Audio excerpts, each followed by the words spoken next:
Hello friends, मैं जूली मिश्रा आप सबका स्वागत करती हूँ सेंट्रल फार्मेसी के यूट्यूब चैनल पे। आई होप आप सब बहुत अच्छे स्वस्थ एंड मस्त होंगे।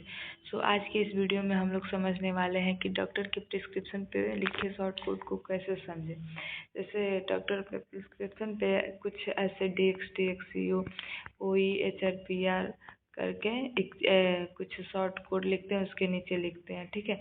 तो इन सारे कोड वर्ड का मतलब क्या होता है एक्चुअली में बहुत ही आसान तरीके से समझने वाले हैं। और अगर आप एक मेडिकल स्टूडेंट है तब तो ये वीडियो आपके लिए बहुत ही हेल्पफुल होने वाली है। और हर एक मेडिकल स्टूडेंट को ये जानना ज़रूरी है, यानी कि डॉक्टर के प्रिस्क्रिप्शन को पढ़ना बहुत जानना ज़रूरी है, ठीक है। तो इसके पहले मैंने इसका 3 पार्ट लाया है जो आप लोग जाके देख सकते हैं। इस पे इसी चैनल पे एक हाउ टू रीड प्रिस्क्रिप्शन नाम का प्लेलिस्ट बना है जिसमें सारा वीडियो इसका अपलोड है, आप लोग जाके देख सकते हैं। उसमें जैसे दिया, उसमें मैं बताई हूँ कि ODVD का मतलब क्या होता है। जैसे मेडिसिन के बगल में ODVD लिखा है तो उसका मतलब क्या होता है, कब कौन सी दवाई लेनी होती है, टेस्ट वगैरह के बारे में बताई हूँ, डायग्नोसिस, हाँ टेस्ट वगैरह के बारे में बताए हैं, तो आप लोग जाके देख सकते हैं, ठीक है। तो इसका मैं आज वाला स्टार्ट करती हूँ। जैसे सबसे पहले हमारा है RX का मतलब होता है प्रिस्क्रिप्शन, यानी कि डॉक्टर अगर पेशेंट के लिए कोई मेडिसिन लिखते हैं तो देखिए यहाँ पे सबसे पहले वो लिखते हैं RX, उसके बाद कोई भी मेडिसिन टैबलेट सिरप वगैरह लिखते हैं तो सबसे पहले RX लिखना ज़रूरी है, यानी कि RX का मतलब होता है प्रिस्क्रिप्शन और ये होता है प्रिस्क्रिप्शन बेस्ड मेडिसिन। सो RX का सिंपली मतलब होता है प्रिस्क्रिप्शन, ठीक है। चलिए सेकेंड है हमारा टेक्स। टेक्स का मतलब होता है ट्रीटमेंट, DX का मतलब होता है डायग्नोसिस, HX का मतलब होता है हिस्ट्री, यानी पेशेंट का हिस्ट्री लिया जाएगा कि इसके पहले कोई डिसीज वगैरह या फिर जो भी पूछना होता है तो HX लिख के उस पर नीचे लिखते हैं डॉक्टर। SX का मतलब होता है सिम्टम्स, यानी कि SX लिखेंगे डॉक्टर और उसके नीचे लिखेंगे, जैसे पेशेंट बताएगा कि मुझे फीवर है, मुझे हेडेक है, मुझे चेस्ट पेन है, तो यहाँ पे SX करके उसके बाद लिखेंगे, ठीक है। आगे चलते हैं। जैसे यहाँ पे हो गया हेडेक है, चेस्ट पेन है, ठीक है, हेडेक। आगे चलते हैं। अब है यहाँ पे हमारा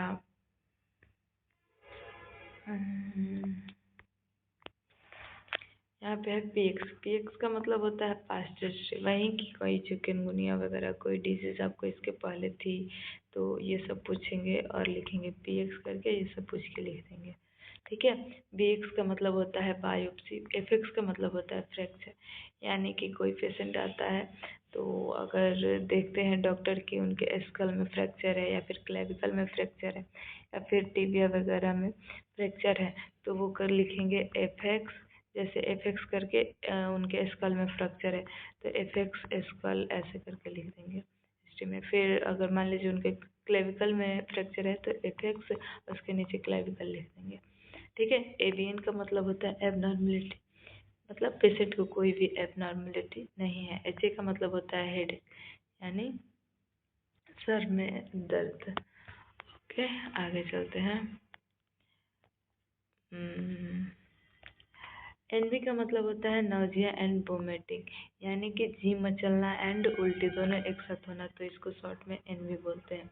ACHC का मतलब होता है एब्डोमिनल पेन, यानी अगर आपको एब्डोमिनल पेन हो रहा है और आप डॉक्टर को बता रहे हैं तो वो शॉर्टकट में ACHE भी लिख सकते हैं, ठीक है। LMP का मतलब होता है लास्ट मेंस्ट्रुएशन पीरियड, यानी अगर आप कोई लेडी जाती है गायनेकोलॉजिस्ट के पास तो वहाँ पे सबसे इम्पोर्टेंट होता है LMP का डेट लिखना कि आपका लास्ट मेंस्ट्रुएशन पीरियड डेट क्या है, कब आया था, ठीक है। और PGA का मतलब होता है पीरियड ऑफ गेस्टेशन एज, ठीक है। PT का मतलब होता है पेशेंट, ये शॉर्ट कोड थी शॉर्ट फॉर्म है जो पेशेंट थी, जैसे डॉक्टर को लिखना होता है तो ज़्यादातर PT वगैरह लिखेंगे, यानी पूरा फुल फॉर्म नहीं लिखते हैं डॉक्टर, जितना शॉर्ट होता है लिखते हैं, ठीक है। तो ये जानना बहुत ज़रूरी है। और यहाँ पे है T का मतलब होता है टेम्परेचर, ठीक है। यहाँ ये है टेम्परेचर का डिवाइस, इससे टेम्परेचर नापा जाता है। जैसे ये है, इसको वो टोंग के नीचे लगा के और 2 मिनट तक रखा जाता है, फिर देखा जाता है कि ये कितना टेम्परेचर है आपका। ठीक है। अच्छा, आप लोग एक क्वेश्चन बताइएगा कि बॉडी का नॉर्मल टेम्परेचर कितना होता है। ठीक है, कमेंट में बताइएगा। WT का मतलब होता है वेट। ठीक है। BP का मतलब होता है ब्लड प्रेशर। HRPR का मतलब होता है heart rate, pulse rate. SpO2 का मतलब होता है ऑक्सीजन सेचुरेशन। यानी कि अगर आप किसी हॉस्पिटल में काम कर रहे हैं तो ये सारे वाइटल्स है जो पेशेंट का सबसे पहले लिया जाता है। ठीक है। जिसका मशीन होता है उससे लिया जाता है। जैसे इससे SpO2 लिया जाता है, यानी कि ऑक्सीजन सेचुरेशन रेट लिया जाता है यहाँ से। जैसे यहाँ पे SpO2 यहाँ पे दिया है ना 98, पल्स रेट दिया है 79, रिस्पायरेटरी रेट दिया है इतना। ठीक है। तो ये SpO2 नापने वाला, इसको ऑक्सीमीटर बोलते हैं। ठीक है। ये है टेम्परेचर नापने वाला। जैसे इस पे खड़े होंगे तो इसका यहाँ पे आपका वेट बताएगा। ये है BP नापने वाला। ठीक है। तो इससे हम लोग BP नापते हैं। आगे चलते हैं। उसके बाद है हमारा RR का मतलब हो गया रिस्पायरेटरी रेट। SOB का मतलब होता है शॉर्टनेस ऑफ ब्रेथ, जैसे सांस लेने में प्रॉब्लम हो रही है तो डॉक्टर शॉर्टकट में SOB लिख सकते हैं। DM का मतलब होता है डायबिटीज़ मेलाइटस। अगर डॉक्टर देखते हैं कि आपको डायबिटीज़ मेलाइटस जैसे कोई डिजीज़ है तो वो DM लिखेंगे। ठीक है। STN का मतलब होता है हाइपरटेंशन। तो हाइपरटेंशन होता है मतलब अगर हम BP नापते हैं तो हमारा BP नॉर्मल होता है 120/80। ठीक है। तो 120/80 होता है और नॉर्मल हमारा ये होता है। और अगर इससे ज़्यादा जाता है, जैसे 130/90, 140/100 करके ऐसे जाता है, तो इसमें हम लोग का हाइपरटेंशन हो सकता है। जैसे हाइपरटेंशन का स्टेज भी होता है।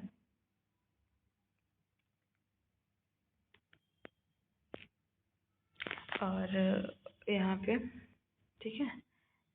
सो NSA का मतलब होता है नो सिग्निफिकेंट एबनॉर्मेलिटी, यानी कि कोई भी एबनॉर्मेलिटी नहीं है पेशेंट को। ठीक है। जैसे देखिए यहाँ पे टेम्परेचर BP का दिया है नॉर्मल, एलिवेटेड कितना होता है, हाइपरटेंशन स्टेज 1 स्टेज 2, जैसे बताई थी ना हाइपरटेंशन। जैसे BP नापते हैं तो अगर ज़्यादा तो उसको हाइपरटेंशन बोलते हैं। तो जैसे 130/39 ये हो गया स्टेज 1। ऊपर का सिस्टोलिक 130/39 और डायस्टोलिक 80/89 आता है, यानी आपको हाइपरटेंशन का स्टेज 1 हो गया है। और अगर 140 से अबव आता है आपका BP सिस्टोलिक और 90 से अबव आता है तो आपको स्टेज 2 हो गया है। और ये तो ज़्यादा क्रिटिकल हो जाता है, जिसमें आपका सिस्टोलिक 180 से ऊपर जाता है एंड 120 से डायस्टोलिक ऊपर जाता है। ठीक है। नॉर्मल हमारा 120/80 होता है। तो आगे चलते हैं। आई होप आप लोगों को समझ में आ रहा होगा।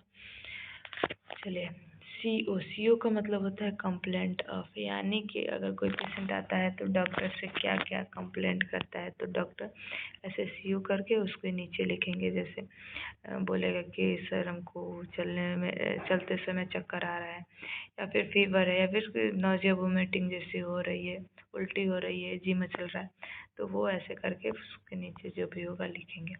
OE का मतलब होता है ऑन एग्जामिनेशन। ऑन एग्जामिनेशन यानी कि डॉक्टर उस समय पेशेंट में क्या क्या देखते हैं। जैसे पेशेंट कंफ्यूज है, वीक है, फीवर है, उसको क्या प्रॉब्लम है, ऑन एग्जामिनेशन डॉक्टर क्या देखते हैं उसमें, तो वो OE करके लिखते हैं। PE का मतलब होता है फिजिकल एग्जामिनेशन। ठीक है। जैसे यहाँ पे है ये डॉक्टर, जैसे चलने में उनको कोई प्रॉब्लम तो नहीं है, ठीक है। तो मतलब फिजिकल एग्जामिनेशन, कहीं फ्रैक्चर वगैरह तो नहीं है, ऐसे करके देखते हैं। और यहाँ पे हमारा है PE का मतलब फिजिकल एग्जामिनेशन हो गया। FH का मतलब होता है फैमिली हिस्ट्री, यानी कि आपके फैमिली में कोई इसके पहले फैमिली में कोई डिजीज जैसे डायबिटीज़ वगैरह तो नहीं था, तो अगर कोई डिजीज होता है तो डॉक्टर FH लिख के वहाँ पे लिखते हैं mother wise diabetic, father wise diabetic, ऐसे करके। ठीक है। PH का मतलब होता है पास्ट हिस्ट्री, यानी कि पेशेंट को इसके पहले कौन कौन सी बीमारी थी या नहीं थी, तो अगर होगा तो PH करके उसके नीचे लिखेंगे जो भी होगा। ठीक है। आगे चलते हैं। यहाँ पे हो गया डीसी का मतलब होता है डिस्चार्ज, यानी कि पेशेंट कोई एडमिट होता है तो उसका डिस्चार्ज होगा तो वो डीसी, अगर डिस्चार्ज होता है तो मेडिसिन लिखना होता है तो DCM करके और उसके नीचे उसका मेडिसिन लिख देते हैं, जो भी लिखना होता है, ठीक है। NKA का मतलब होता है नो नोन एलर्जी, यानी डॉक्टर ने देखा तो कोई एलर्जी नहीं था तो NKA लिख देंगे शॉर्टकट। NAD का मतलब होता है नो एबनॉर्मेलिटी डिटेक्ट, यानी कि कोई भी एबनॉर्मेलिटी पेशेंट में नहीं देखा गया है, ठीक है। आई होप समझ में आया होगा आप लोगों को। एंड ऐसे ही इन्फॉर्मेटिव वीडियो के लिए इस चैनल को सब्सक्राइब करें, और अगर आपको इसका PDF चाहिए तो इसका PDF free of cost Telegram channel पे मिल जाएगा, जिसका लिंक डिस्क्रिप्शन में दिया गया है। आप लोग ज्वाइन कर सकते हैं और PDF वहाँ से ले सकते हैं। और आप व्हाट्सएप चैनल को भी फॉलो कर लीजिए, ताकि जो भी वीडियो इस चैनल पे आ रहा है इन्फॉर्मेटिव मेडिकल से रिलेटेड, तो इसका नोटिफिकेशन आपको प्रॉपर मिलता रहे। एंड इंस्टाग्राम को भी फॉलो कर सकते हैं, जहाँ पे शॉर्ट वीडियो के माध्यम से आपको नोटिफिकेशन वगैरह दिया जाता है या फिर कुछ शॉर्ट टर्म समझाए जाते हैं। तो thank you so much, thanks for watching, मिलते हैं नेक्स्ट वीडियो में। Bye bye.